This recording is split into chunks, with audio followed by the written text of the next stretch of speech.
My name is Evelyn Branya. I am 43 years old, married, and have one son. My first experience was in Abu Dhabi, UAE. I've been working there for 2 years and 4 months. My main duties and responsibilities were cleaning the house, ironing and washing the clothes, and taking care of the children. After my work in Abu Dhabi, I moved here in Hong Kong, and I've been working and recently working for 2 years and 1 month.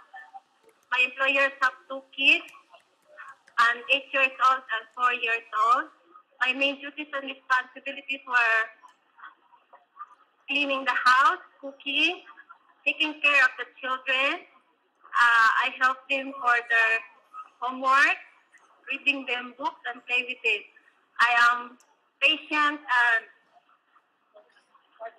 hardworking, and I love the children I took taking care of them.